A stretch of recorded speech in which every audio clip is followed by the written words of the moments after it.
Welcome back दोस्तों। तो आज की इस वीडियो में मैं एक्सप्लेन करने वाला हूँ that time I got reincarnated as a slime का सीजन 4। तो जैसा कि सीजन 3 के बाद रिमुरु टेम्पेस्ट एक पावरफुल डीमन लॉर्ड बन चुका था और उसका किंगडम टेम्पेस्ट अब तक का एक स्ट्रॉन्ग नेशन बन गया है। लेकिन जैसे जैसे उसकी पावर बढ़ने लगती है वैसे वैसे उसके एनिमी भी बढ़ने लगते हैं। इसी वजह से सबसे बड़ा थ्रेट आता है ईस्टर्न एम्पायर से। सीजन 4 में आपको मिलेंगे नए कैरेक्टर्स और हर कोई अपनी स्ट्रेटेजी के साथ आता है, जिसकी वजह से रिमुरु को हर बार प्रूव करना पड़ता है कि वो सिर्फ पावरफुल नहीं बल्कि इंटेलिजेंट भी है। साथ ही साथ टेम्पेस्ट की ग्रोथ भी कंटिन्यू बढ़ती है, ट्रेड भी बढ़ते हैं, एलायंस बनते हैं और रिमुरु धीरे धीरे एक वर्ल्ड लेवल लीडर बनने लगता है। सीजन 4 में हमें देखने को मिलेगा एक सिंपल स्लाइम की जर्नी जो अब तक का एक ऐसा रूलर बन चुका है जिसको पूरा वर्ल्ड इग्नोर नहीं कर सकता। एपिसोड 1 की शुरुआत टेम्पेस्ट सेंट्रल सिटी ऑफ रिमुरु का सीन दिखाते हुए होती है। मैंसन के अंदर की तरफ सूना हड़बड़ी में भागते हुए कहीं जा रही होती है। साथ ही साथ उसके हाथों में एक लाल पाउच होता है। यहाँ तक कि वो रिमुरु की तलाश कर रही थी पर वो उसको कहीं भी नहीं मिल रहा था। फिर वो एक कमरे में आकर देखती है जहाँ पर शियोन और डियाब्लो थे। फिर वो उन दोनों से सवाल करने लगती है, क्या तुम दोनों में से किसी ने मास्टर रिमुरु को देखा है? जिस सवाल का जवाब देते हुए डियाब्लो अपनी एक्टिंग को शुरू करते हुए कहा, अफसोस आज मैंने उसे एक बार भी नहीं देखा।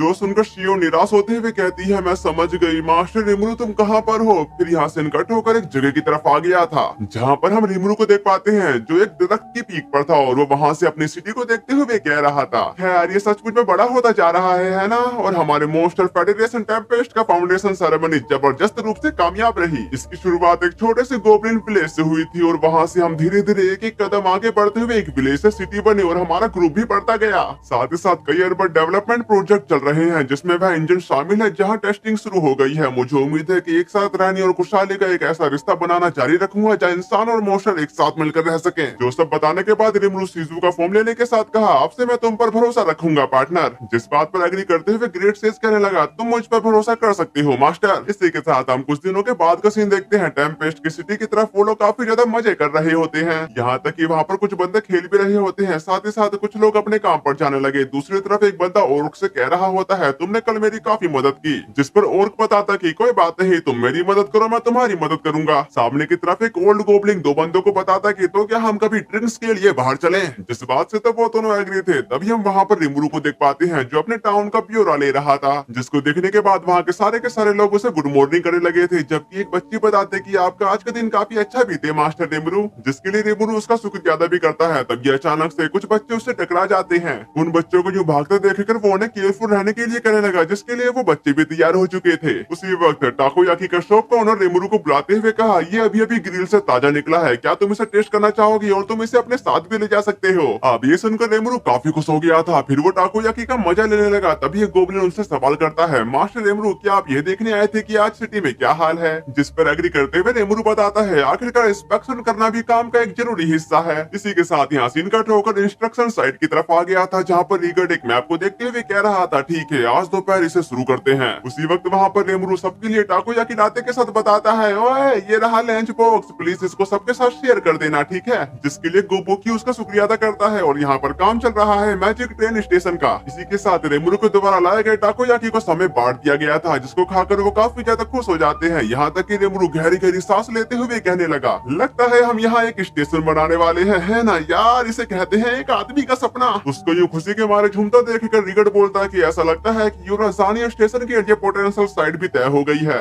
उसकी इस बात पर एग्री करते हुए रिमुरु कहता है, ऐसा लगता है कि अंडर कंस्ट्रक्शन न्यू पैलेस की पहली मंजिल से जुड़ा हुआ है और गिल्ड और बाकी सब अपनी पूरी कोशिश कर रहे हैं। टेम्पेस्ट और यूराजानिया साथ ही दूसरे नेशन आखिरकार ये सब मैजिक ट्रेन से जुड़ जाएंगे, है ना। जो सुनने के बाद रिगर्ड कहा, ना केवल आउटलाइन एरियाज बल्कि सिटी का कंस्ट्रक्शन वर्क भी स्मूथली रूप से चल रहा है, जिसकी वजह से नए पार्लियामेंट हाउस का कंस्ट्रक्शन वर्क भी अब पूरा होने के करीब है। उसकी ऐसी बातों को सुनने के बाद रिमुरु कहने लगा, अरे वाह ये तो हद से ज्यादा खर्चीली चीज है। इस पे एग्री करते हुए रिगर्ड बताता कि हमें मास्टर रिमुरु की ग्रेटनेस के बारे में दूर दूर तक बात फैलानी चाहिए। उसकी इस बात पर रिमुरु का कहना है कि यार ये अच्छी बात है कि सिटी का डेवलपमेंट हो रहा है। तभी गोबक्यू का भी कहना है, वैसे मैंने सुना है कि इंजन का भी लगातार डेवलप किया जा रहा है। उसकी इस बात पर रिमुरु कहता है, हाँ तुम सही कह रहे हो, मुझे खुशी है कि तुमने ये बात उठाई। हमने गाबिरू और बाकियों की रिसर्च फैसिलिटीज को केव के बाहर शिफ्ट कर दिया है और तो 95 फ्लोर पर जमीन के नीचे सिर्फ खास मेंबर्स के लिए एल्फ टैवर्न भी खोल दिया है। जो सब कहने के बाद वो तीनों इवल की तरह हंसने लगे थे। तभी दूसरी तरफ एक एडवेंचरर नशे की हालत में उन गार्ड से कह रहा था, ये डंजन आखिरकार क्या बला है, यहाँ हर तरफ एनिमी ही एनिमी है और मुझे कोई रेयर गियर भी नहीं मिल रहा है। तुम्हारा इरादा हमें इसे पार करवाने का तो बिल्कुल नहीं है, है ना। उसकी ऐसी बातों को सुनकर वो गार्ड उससे कुछ कहने ही वाला था, लेकिन लेकिन वो एडवेंचरर उसका कूलर पकड़ते हुए गुस्सा करने के साथ कहता है चुप रहो, यह तो बस एक धोखा है, तुमने तो बस एडमिशन फीस के नाम पर हमें लूट लिया है। छी, मैं तो भूल ही गया था कि मॉन्स्टर ऐसे ही होते हैं। उसकी ऐसी बातों को सुनने के बाद वो गार्ड काफी ज्यादा गुस्से में आ चुका था, लेकिन रिगुर उसे शांत रहने को कह रहा था। और यहाँ पर ये सब चल ही रहा होता है, तभी दूसरी तरफ हम बेनीमारू को देख पाते हैं, जो उन्हें देखते हुए कह रहा था क्या गड़बड़ है और यहाँ पर क्या हंगामा हो रहा है। बेनीमारू की आवाज को सुनने के बाद वो एडवेंचरर अभी उस पर गुस्सा करने ही वाला था, लेकिन उसकी शक्ल को देखने के बाद वो काफी ज्यादा घबरा जाता है, जिसके बाद वो वहाँ से तुम दबा के भाग गया। उसको यूं भागते देखकर बेनीमारू कहने लगा आखिरकार उसे क्या हो गया। वहाँ के इस शोर शराबे को सुनने के बाद रेमुरु वहाँ पर आते के साथ कहने लगा क्या बात है, क्या कुछ हुआ है। जिसका जवाब देते हुए रिगुर बताता है कि यह डंजन चैलेंजर्स के साथ एक समस्या है। वे शिकायत कर रहे हैं कि बार बार कोशिश करने के बाद भी सेकंड फ्लोर तक नहीं पहुँच पा रहे हैं। आजकल ऐसा बहुत हो रहा है। जो सब जानने के बाद रेमुरु उससे माफी मांगते हुए कहता है क्या ऐसा है तो तुमको उसमें घसीटने के लिए मुझे माफ कर देना। इस पे रिगुर कह रहा था कोई बात नहीं, वह तो बस नेट पैकिंग कर रहा है। उसकी ऐसी बातों को सुनने के बाद बेनीमारू कहता है हारने के बाद उदास हो जाना काफी बुरा है। जिस बात का जवाब देते हुए रिमुरु बोला फिर भी अगर ऐसा ही सिलसिला चलता रहा तो इसका असर हमारे कामकाज पर भी पड़ने लगेगा, हमें इस बारे में बात करनी पड़ेगी। उसके ऐसा कहते ही यासिन इकट्ठा होकर क्लासरूम की तरफ आ गया था, जहाँ पर हिनाटा बच्चों को पढ़ाते हुए कह रही थी एलिमेंटलिस्ट ऐसे स्पेशल विजार्ड्स होते हैं जो स्पिरिट्स पर अपना हुक्म चलाते हैं और उनके मैजिकल स्किल की एक स्पेशल क्वालिटी होती है। तो बताओ किसी का कोई सवाल है। जो सुनकर वहाँ के सारे बच्चों ने अपना हाथ उठा लिया था। तभी उन्हीं के बीच में हम रिमुरु को देख पाते हैं, जो अपना हाथ उठाते हुए जोर जोर से चिल्लाते हुए कह रहा था कि मैं अभी मुझे भी पूछना है। उसी वक्त हिनाटा की भी नजर उस पर पड़ जाती है। साथ ही साथ वहाँ के बच्चे कहने लगे मिस्टर रेमुरु आप यहाँ पर क्या कर रहे हैं। उन बच्चों के सवालों का जवाब देते हुए रेमुरु कहने लगा मैं यहाँ पर इसी काम के लिए आया हूँ। जब वो ऐसा कह रहा था तभी हिनाटा उसके एकदम सामने आते हुए कहने लगी तुम यहाँ पर क्या कर रहे हो। उसकी ऐसी डरावनी बातों को सुनने के बाद वो काफी ज्यादा घबराने के साथ बोला कि मैं यहाँ इंस्पेक्ट करने आया हूँ। यहाँ तक कि वो अपनी बात को कंप्लीट कर भी पाता उससे पहले ही हिनाटा उसको बॉल की तरह पकड़ने के साथ बाहर फेंक देती है।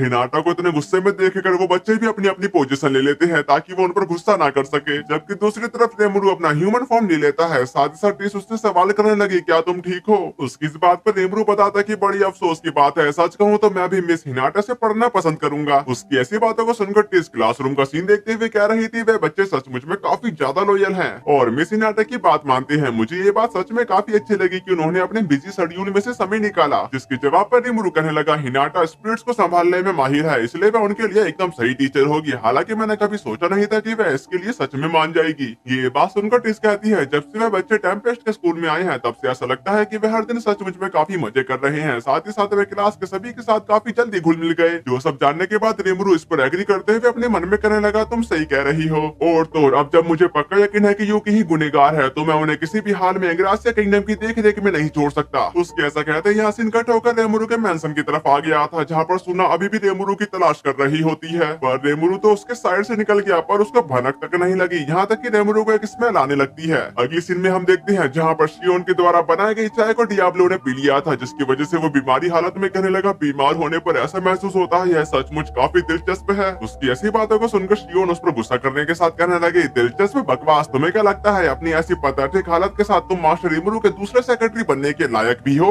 ये सब सुनने के बाद डियाब्लो से सवाल करता है इसके बजाय क्या तुम सचमुच में इसे परोसने पर तुली हुई हो। जिस बात पर शियोन पूरी तरह से एग्री थी तभी वहाँ पर एकदम से रिमुरु आ गया, जिसको देखने के साथ शियोन ने वो चाय तुरंत छुपा ली। पर इस पर रिमुरु का ध्यान नहीं गया था, यहाँ तक कि वो उससे सवाल करने लगा तुम यहाँ पर क्या कर रहे हो। उसकी ऐसी बातों को सुनकर डियाब्लो स्टाइल मारते हुए कहा अरे मास्टर रिमुरु असल में मुझे एक काफी कीमती एक्सपीरियंस मिला है। और वो अपनी बातों को कंप्लीट कर भी पाता उससे पहले शियोन उसकी बातों को काटते हुए हड़बड़ी में कहने लगी वो क्या है ना मास्टर रिमुरु, बात बस इतनी सी है कि असल में। तभी डियाब्लो उसको साइड में करते हुए बताता कि वैसे लेडी शूना आपको ढूंढ रही थी मास्टर रिमुरु, पर मुझे लगता है कि आप दोनों की मुलाकात पहले ही हो चुकी है। तभी हम यहाँ पर देखते हैं जहाँ पर सूना ने रिमुरु को ढूंढ लिया था। फिर वो उसके करीब आते हुए कहने लगी मुझे खुशी है तो आखिरकार आप यहाँ पर आ ही गए। उसकी ऐसी बातों को सुनकर रिमुरु परेशान होते हुए कहा क्या कुछ हुआ है, और इसी बात से सूना भी परेशान हो चुकी थी। यहाँ तक कि हम इसके कुछ देर बाद का सीन देखते हैं जहाँ पर सूना ने एक नया स्नैक्स उसके सामने धर दिया था। अब ये देखने के साथ रिमुरु काफी ज्यादा खुश होते हुए कहा कि ये एक नए तरह का स्नैक्स है, उफ ये तो काफी टेस्टी लग रहा है। तभी सूना बताती कि मैं चाहती हूँ कि आप ही सबसे पहले से आज मैं मास्टर रिमुरु, इसलिए मैं आपको ढूंढ रही थी। इसके लिए रिमुरु उसका शुक्रिया अदा करने लगा। फिर यहाँ सीन कट होकर किंगडम ऑफ इंग्रासिया की तरफ आ जाता है,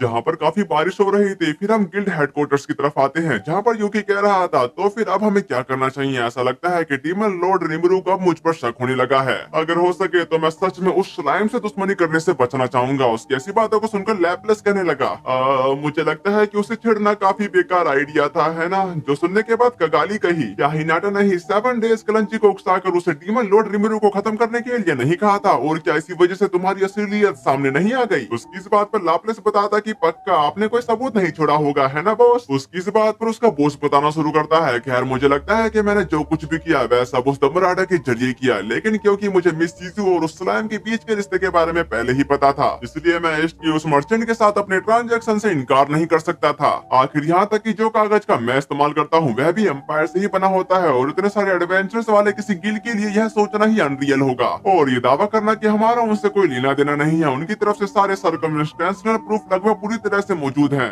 जो सब जानने के बाद गगाली कहती कि तो फिर क्या हमें प्लानिंग में बदलाव करना चाहिए, क्योंकि आप पर शक किया जा रहा है, इसलिए आप चीजों को जैसे हैं वैसे तो नहीं रहने दे सकते। उसकी इस बात पर यूकी बताता कि यह सच नहीं है, मुझे लगता है कि चीजों को जैसे वे हैं वैसे ही रहने देना ठीक है, हमें बस उन्हें ये सोचने पर मजबूर करना है कि अब दुश्मनी रखने की कोई जरूरत नहीं है, खासकर तब जब उनकी डंजन मैनेजमेंट टीम ने खुद हमसे कॉन्टेक्ट करके हमारी मदद मांगी हो। वैसे जाहिर है वह चाहती है कि गिल्ड इसे प्रमोट करे, जिसमें रिकॉर्ड सिस्टम भी शामिल है। उसकी ऐसी बातों को सुनकर लाप्लेस परेशान होने के साथ कहता है कि सच में ये काफी ज्यादा शक करने वाली बात है। यहाँ तक कि टीयर भी बोला यह तो पक्का जाल है। उन दोनों की ऐसी बातों को सुनने के बाद यूकी का कहना है, खैर मैं सोच रहा हूँ, ऐसा लग रहा था कि यह प्रपोजल पूरी तरह से कॉस्ट बेनिफिट के अप्रोच पर आधारित था। खैर जरूरी कदम को उठाते हुए हमें इस हालात पर नजर बनाए रखनी चाहिए, क्योंकि हमारी अपनी एम्बिशन के खातिर भी यह जरूरी है। उसकी ऐसी बातों को सुनकर वहाँ के सारे यूकी की बातों से इम्प्रेस हो चुके थे, जबकि यूकी कह रहा था मैंने अभी तक वेस्टर्न डोमिनेशन को नहीं छोड़ा है। फिर यहाँ सीन कट होकर मैंसन की तरफ आ गया था, जहाँ पर रिमरू उस स्नैक्स को खाते हुए काफी मजे कर रहा था। वहीं दूसरी तरफ वेंडोरा को इतना ज्यादा पसंद आ जाता है कि वो काफी जल्दी में खाने लगा, जबकि रेमरी भी उसका टेस्ट लेते हुए कह रही थी ये सच में मेरी आंखों में आंसू ला रहा है। ये बात सुनकर रिमरू शूना की तारीफें करते हुए कहा, एक बार फिर से तुम्हारी स्किल बेहतर हो गई है शूना। तभी मासामू ने सवाल करने लगा, हम यहाँ पर तो मीटिंग करने के लिए आए थे, है ना? ये सुनकर तो रेमरू उसके बारे में भूल ही गया था। फिर हम 100 फ्लोर अंडरग्राउंड कॉन्फ्रेंस रूम का सीन देखते हैं, जहाँ पर रेमरू उन सभी को समझा रहा होता है। खैर अब जब डंजन टेस्ट खत्म हो चुका है तो हमारी पहली ऑपरेशन मीटिंग का समय आ गया है। सच कहूँ तो यह पूरी तरह से एक तबाही है। साथ ही साथ सिटी में शिकायतें मिलने के बाद मैंने इस बात को फिर से कंफर्म किया, लेकिन चैलेंजर्स का क्लियरिंग लेवल काफी कम है। बिना किसी काउंटर मैनेजर के वे फर्स्ट फ्लोर पर पूरी तरह से खो जाते हैं, लालच में अंधे होकर। और तो रेफ रैंक के मोस्टर भी उन्हें पलक झपकते ही ढेर कर देते हैं। उनमें से कुछ तो इतनी ज्यादा भूख लगने की वजह से हार मान लेते हैं। अगर यही हाल रहा तो मुझे शक है कि कोई भी चैलेंजर 10th फ्लोर तक पहुंच भी पाएगा या नहीं। सच कहूँ तो ये डंजन मैनेजमेंट के लिए क्राइसिस की सिचुएशन है।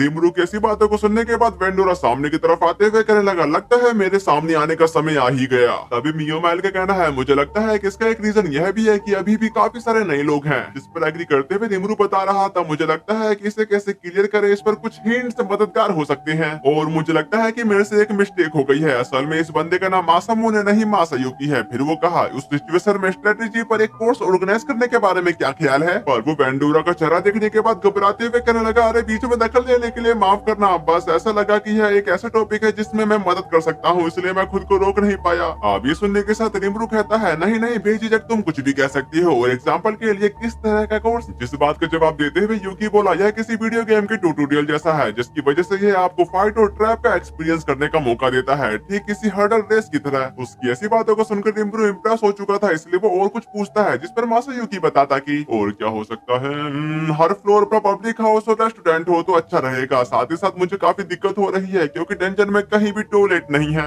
और डिस्पोजेबल सेव पॉइंट जैसी चीजें भी। साथ ही उन मोस्टर से मिलने वाले आइटम ड्रॉप्स के बारे में क्या ख्याल है जिन्हें तुम हराते हो? मासायुकी की ऐसी बातों को सुनने के बाद वो दोनों अमेज होते हुए कह रहे थे, ये तो इंटरेस्टिंग लग रहा है, ऐसे में मुझे लगता है कि मैं इसे कर सकता हूँ। दूसरी तरफ रिमरू बोलता है कि ठीक है, तो फिर तुम्हारी जॉब पक्की। लगता है मैं थोड़ा ज्यादा ही सख्त हो गया था, इसलिए हमारे ऑब्जर्वर मासायुकी को मेरा सलाम। जो सुनकर मासायुकी कहता है, नहीं ये तो बिल्कुल कुछ भी नहीं है। उसकी इस बात पर रिमरू बताता कि तुम क्या कह रहे हो, क्योंकि हम दोनों ही बड़े गेमर हैं, इसलिए मुझे खुशी है कि तुम यहाँ पर आ गए। जब रिमरू ऐसा कह रहा था तभी वेंडोरा एकदम उसके करीब आते हुए बोला, अरे लड़के, क्या तुमने कहा था कि तुम्हारा नाम मासायुकी है? तुम्हें पता है तुम में सचमुच काफी काबिलियत है। जिसके लिए मासायुकी उसका शुक्रिया अदा करने लगा। तभी रेमरी सामने की तरफ आते हुए कहने लगी, बिल्कुल सही, रिमरू जैसे अदर वर्ल्डर से यही उम्मीद थी। पर मासायुकी उन दोनों को अपने सामने देखकर काफी ज्यादा कंफ्यूज था, क्योंकि वो इन दोनों के बारे में कुछ भी नहीं जानता। इसलिए रिमरू बताना शुरू करता है, अरे अब याद आया, मैंने अभी तक इनका इंट्रोडक्शन तो कराया ही नहीं था, है ना? ये मेरा सबसे अच्छा दोस्त बेल्डोरा है, साथ ही ये 100 फ्लोर का इंचार्ज भी है। बेल्डोरा का नाम सुनकर मासायुकी के पसीने छूटने लगे, जबकि रिमरू रेमरी के बारे में बताने लगा। यह यह रामरेस है वह पहले जिसने इस डंजन को बनाया है और जो ऑक्टाग्राम के मेंबर में से एक है। गाइस मेरे को ना माफ कर देना क्योंकि मेरे को ऐसा लगता है कि मैं काफी ज्यादा मिस्टेक्स कर रहा हूँ। ऐसा इसलिए है क्योंकि मैंने इस एनीमे को काफी पहले देखा था, इसी वजह से मिस्टेक्स हो रही हैं, माफ कर देना। उसकी ऐसी बातों को सुनकर मासायुकी के तो होश ही उड़ चुके थे। साथ ही वो कहा है क्या चल रहा है यहाँ पर, एक स्टॉर्म ड्रैगन और एक डीमन लॉर्ड, मैं तो मर ही जाऊंगा। और जब वो अपने ख्यालों की दुनिया में खोया ही हुआ था तभी रामरेस सामने की तरफ आते हुए कहने लगी अगर तुम चाहो तो मैं तुम्हें अपना सबऑर्डिनेट भी बना सकती हूँ। ये बात सुनकर मियोमेल कहता है कि देखने से ऐसा लगता है कि लेडी रामरेस लॉर्ड मासायुकी अभी काफी ज्यादा मुसीबत में है। दूसरी तरफ रिमुरु का कहना है खैर मुझे लगता है कि ऐसा ही होता है इसलिए मुझे इसके लिए माफ कर देना। तभी एकदम से मियोमेल कहने लगा लॉर्ड मासायुकी का शुक्रिया, हमने कुछ बेहतरीन सुधार किए हैं लेकिन क्या मैं अपनी ओर से एक और सुझाव दे सकता हूँ। फिर हम इसके कुछ देर बाद का सीन देखते हैं जहाँ पर एक पोस्टर कोने कोने में लगा दिया गया था। यहाँ तक कि एक बंदा जोर जोर से चिल्लाते हुए कह रहा था डीमन लॉर्ड रिमुरु की ओर से एक चैलेंज, और तो और सब लोग सुनो मुझे अभी एक जबरदस्त खबर मिली है। जो कोई भी डंजन के 50वें फ्लोर को पार कर लेगा उसे हर महीने बोनस के तौर पर एक स्टीलर गोल्ड कॉइन मिलेगा। हर बॉस मोस्टर को हराने पर भी इनाम मिलेगा, और तो और जो कोई भी सबसे बॉटम फ्लोर को पार कर लेगा उसे 100 स्टीलर मिलेंगे। इसे देखो कहा जा रहा है कि तुम्हें 100 स्टीलर मिल सकती हैं। तभी एक बंदा उस पोस्टर को देखने के बाद कहता है कि क्या तुमको सच में लगता है कि तुम इस चीज की नकल कर सकते हो। फिर हम यहाँ पर देखते हैं जहाँ पर कुछ नोबल्स उस पोस्टर को देखते हुए कह रहे थे लगता है इसने काफी ज्यादा खर्चा किया है, जबकि दूसरी तरफ वो दोनों एडवेंचरर बोले चलो टेम्पेस्ट चलते हैं। इसी के साथ टेम्पेस्ट के अंदर काफी सारे एडवेंचरर्स आने लगते हैं जिनको देखते हुए रिमुरु कहा लगता है इसके बारे में काफी चर्चा हुई है। वहीं पर मासायुकी उस पोस्टर को देखने के साथ कहा सबसे बॉटम फ्लोर जीतने वाले को 100 स्टीलर, तो आखिरकार तुम सच में सीरियस थे। ये बात सुनकर मियोमेल कहता है कि आखिरकार हमारा निशान एक नोबल है जो एम्पायर का काम करता है और एडवेंचरर को ऑर्डर देता है, इसी वजह से हम यहाँ कोई कटौती नहीं बरत सकते। इसके अलावा सबसे बॉटम फ्लोर की हिफाजत तो लॉर्ड बेल्डोरा कर रहे हैं। उसकी ऐसी बातों को सुनकर बेल्डोरा फ्लेक्स मारते हुए जोर जोर से हंसने के साथ कह रहा था मैं 100 रूप से ऐसा कोई भी नहीं है जो मुझे हरा सके क्योंकि मैं ग्रेट ड्रैगन रेस का क्रिएचर हूँ। जबकि रिमुरु बोला तो इसका कोई मौका नहीं है ना। इस बात से तो मियोमेल भी पूरी तरह से एग्री था। जो सब कहने के बाद वो ईवल की तरह हंसने लगते हैं। तभी एकदम से रिमुरु मासायुकी से कहने लगा और इसलिए मैं तुम पर भरोसा कर रहा हूँ मासायुकी, हमें सच में जरूरत है कि टीम लाइट स्पीड हमारी पहचान बने और जबरदस्त धूम मचा दे। उसकी इस बात पर मियोमेल बताता कि आखिरकार हीरो की प्रमोशनल पावर सचमुच में जबरदस्त है और मुझे कहना ही पड़ेगा कि लॉर्ड मासायुकी के कारनामों को अपनी आंखों से देखना एक असली दावत जैसा होगा, जिसके लिए आखिर में मासायुकी भी तैयार हो चुका था। फिर हम इसके कुछ देर बाद का सीन देखते हैं जहाँ पर डियाब्लो ने रिमुरु को एक चाय सर्व कर दी थी और ये चाय किसी और ने नहीं बल्कि शियोन ने बनाई है। साथ ही साथ रिमुरु कुछ पढ़ते हुए कह रहा था पब्लिक हाउस की बिक्री बढ़ गई है, इसी वजह से अगर डंजन में और ज्यादा रौनक आती है तो इसका सिटी पर भी काफी अच्छा असर पड़ना चाहिए। इस पर एग्री करते हुए डियाब्लो का कहना है मुझे लगता है कि सब कुछ ठीक वैसा ही हुआ जैसा आपने प्लान किया था मास्टर रिमुरु। तभी वो चाय पीने लगा जिसकी वजह से शियोन की दिल की धड़कन काफी ज्यादा तेज हो चुकी थी। दूसरी तरफ रिमुरु उस चाय को पीने के बाद डियाब्लो से सवाल करता है क्या तुमने चाय की पत्ती बदल दी है क्योंकि इसका टेस्ट हमेशा से अलग लग रहा है। उसकी ऐसी बातों को सुनकर शियोन घबराते हुए कह रही थी मैं इसे तुरंत बदल दूंगी। शियोन की ऐसी हरकतों को देखने के बाद रिमुरु को याद आ जाता है कि उस समय इसी वजह से ऐसी हरकतें कर रही थी। फिर वो उससे कहा क्या ये तुमने ही बनाया है शियोन। जिस सवाल का जवाब शियोन नहीं दे पा रही थी इसलिए डियाब्लो कहने लगा मास्टर रिमुरु मैंने कंफर्म किया है कि इसे पीना सेफ है। जो सुनकर रिमुरु उस चाय को फिर से पीने के साथ कहता है कि ये तो काफी टेस्टी है, तुमने काफी बढ़िया काम किया है शियोन। ये सुनने के बाद शियोन काफी ज्यादा खुश होने के साथ कहने लगी तुम्हारा बहुत बहुत शुक्रिया, मैं तुम्हारे लिए एक और कप बनाने जा रही हूँ। जो बताने के बाद वो खुशी से झूमते हुए वहाँ से चली जाती है। जिसके जाने के बाद डियाब्लो कहने लगा तो फिर मुझे भी जाना चाहिए, पर रिमुरु उसको वहीं पर रोकने के साथ बताता है कि सोचने पर मुझे मालूम पड़ा है कि फालमून से निपटने के बाद मैंने तुम्हें कभी कोई रिवॉर्ड नहीं दिया। उसकी ऐसी बातों को सुनकर डियाब्लो का कहना है रिवॉर्ड के बजाय मेरी एक इकलौती इच्छा आपकी सेवा करना है मास्टर रिमुरु। खैर मुझे लगता है कि मैं एक ऐसा सबऑर्डिनेट रखना चाहूंगा जिसे मैं छोटे मोटे काम सौंप सकूं। उसकी इस बात पर रिमुरु बताता कि अरे मुझे लगता है कि यह एक तरह से बुरा लगता है जब एक पावरफुल डीमन को चाय परोसनी पड़ती है। जो सुनकर डियाब्लो कहता नहीं बिल्कुल भी नहीं मास्टर रिमुरु का ख्याल रखना ही मेरा सबसे बड़ा फर्ज है। मेरा मतलब यह है कि ह्यूमन नेशन को तबाह करने जैसी छोटी मोटी बातों के लिए अगर आप मेरी जगह अपने सबऑर्डिनेट्स को जिम्मेदारी सौंप दे तो मैं हमेशा आपके साथ रहूंगा मास्टर रिमुरु। वैसे अगर आप परमिशन दे तो मैं एक ओल्ड क्विंटिसिस को अपने साथ जोड़ने के बारे में सोच रहा था। साथ ही ऐसे में मैं चाहूंगा कि आप उसके रहने के लिए एक फिजिकल बॉडी तैयार कर दो। उसकी इस बात पर रिमुरु बताता कि क्या वैसी डोल ठीक रहेगी जैसे मैंने बैरनेटा को दी थी। जिस पर डियाब्लो पूरी तरह से एग्री था। जो सुनकर रिमुरु खुश होने के साथ कहता कि मैं सब कुछ तैयार कर लूंगा, इसलिए बस ये मेक श्योर करो कि वापसी के रास्ते में तुमको चोट ना लगे। ये बात सुनकर डियाब्लो कहता कि मैं समझता हूँ और मेरा दिल टूट रहा है, लेकिन प्लीज मुझे कुछ देर के लिए अपने पास से दूर जाने की इजाजत दे। ठीक है तो अब मैं चलता हूँ। उसके वहाँ से चले जाने के बाद रिमुरु सुए से कहने लगा लगा क्या ड्यूक म्यूजिक के आसपास कुछ एबनॉर्मल हुआ है, जिस पर सुए उसको बता देता है कि अभी तक कोई भी हलचल नहीं हुई है। जो सुनकर रिमुरु का कहना है उस पर नजर रखो और पता लगाओ कि इसके पीछे कौन है। इसी के साथ यहाँ से इकट्ठे होकर किंगडम ऑफ सेल्ट्रोसो की तरफ आ गया था, जहाँ पर मारिया बेल मैप के ऊपर रखे प्यादों को गिराते हुए कह रही थी वेस्टर्न नेशन पर डोमिनेंस स्टैब्लिश करने पर हम एक कदम दूर हैं और हम काफी लंबे समय से रोसो फैमिली के शासन की स्थापना की दिशा में काम कर रहे हैं। फिर वो आखिरी वाले प्यादों को गिराने के साथ कहने लगी टेम्पेस्ट, यह एक टेरिफाइंग कंट्री है। उसकी ऐसी बातों को सुनकर वो ड्यूक कहता है कि यह तुम्हारे लिए कोई प्रॉब्लम नहीं होगी, वैसे भी चिंता करने की कोई भी जरूरत नहीं है।